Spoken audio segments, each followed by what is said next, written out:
बहिया बहन भाई आज वो तेरवा बहन के चलते मुझे सीधा प्रांगण जाना पड़ता है। अब सभा के मोटरी के पार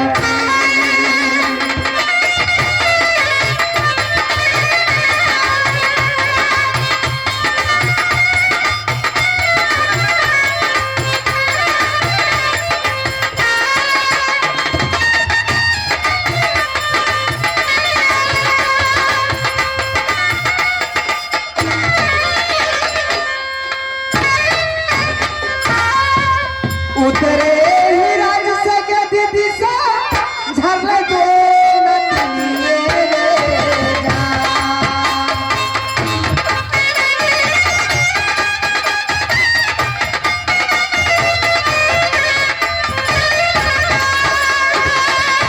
उतरे ही राज से के दीदी से झर दो नचनिए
सबसे पहले ही बतावा अगे हमारा समझ घर कहाँ है की भेलो हेलो हेलो हेलो हेलो कागे बहिनी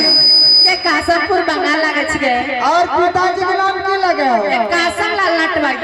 सही कहली गे बहिनी सुन बोला अपना सबके घर कासमपुर राज में हां और पिताजी के कासम लाल नटवे लगे सही कहली लेकिन अपना दोनों महान अगर नाम ठेका ना कहबी तो दुनिया संसार में कोना बुझता है वो तो सही कहे छा नाम ना कहबे तो के जानते ते दीदी बहन बैठल छ नाम ना तो कोई नहीं जानता नाम तो सुनाओ सही कहली हमारो के नमुआ बहिनिया रूपवाती नाम रे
अगे नाम न कहबै के तो नाम तो कह देला तो नाम तो अगे हमरो नाम लगे छे रूपवती और हमरे नाम लगे दीपवती। सही कहली के बहिनिया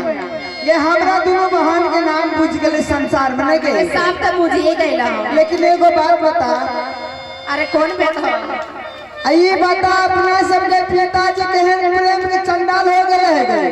तो सही कहे छा के जब बुझे है कि लड़की सब धान से चावल हो गए तो शादी ना करे के चाहिए। तू तो करे के चाहिए तू अपना ना करता तो का करबा हम लोग का ना सोची का अगर ना करी है तो कहीं ना कहीं जरूर खोज के ब्याह कर ले जाए। अरे ना कर दे तो हम कर ले देखे तरह बैठल बारा आई बाबा से कहले हम शादी बाबा तो हर जुगाड़ कर दी है कर दिया काहे ना करी भाई लड़का लोग से ना हो ई लड़का से ना करी बाबा खोज के कर दिया। अच्छा तो सुन एगो बात बताओ तनी बोला अगे पिया के कारण की सब के लिए मालूम है बियाह शादी में की करल पर है क्या कामी में की है सुन बही गे लैसा झगे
जानली कहबी में है बह जते साँझ बात की है ते दियारा आ जब ऐसे बुढ़ा जते त की करबो पियबा गई में आसमाते चीज कर पर छे जा और है मां की गए बार-बार भक्त कर रही है गई आते चीज कर पड़ता हम त ए ना का इतना चीज करे के पड़ी गई और बाहे सखी हे गे बहिना बहिना सुना ले कहने सुनते छे कोनो बहिन छे दिल धरम के बतिया सुन ले तो मोरी जाइबो हे गई के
में पंचमाती मिल गए।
समझ में एलो ये इतना चीज करे पड़े बिया खाती जा आगे वही ना तोरा भतार मिलता तो वही तक ना मेहनत से कना खाते जा के बार बार भक्ति करे ले पड़े छे अत्या चीज करे पड़ सही में गया। हां सुनाई बा बोला टाइम बहुत हो गया आई जगह से चला और कामी में की सुने छी सुन ले कहने का सुनते छी ऐसे संसार में हमरा तोरा से बढ़ के जादूगिरी कोई नहीं है तक कोई नहीं है जते जादू जाने छिए दोनों बहन दूसर के जाने है कहने से कहबी में छनिया कछ 12हम जादू सब जाने 13हम जादू कोई कोई 14हम जादू हम दोनों बहन जाने छन आगे छने में 6 रंग धीने में 3 रंग करबे। हां ताई जगह के छोड़ के दोनों बहन चला कहां पेरा चौपेरिया में वही जगह में सुनै छे मेला लगल है सही काम कर छ लगे छ ओइ मेला तो वो मेला में माया के दुकान लगे उत्तर के मुसाफिर दक्षिण जाए पूर्व से पश्चिम जाए यानी कोनो तरफ से आ उनका से नाम ठिकान पूछ के अगर नाम ठिकान में सही ढंग से ठहर जते तो शादी करबै और घर एबै चल जल्दी से चल लेट कथि ले कर जल्दी चल चल भाई अब जल्दी से अब चलिए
सब ही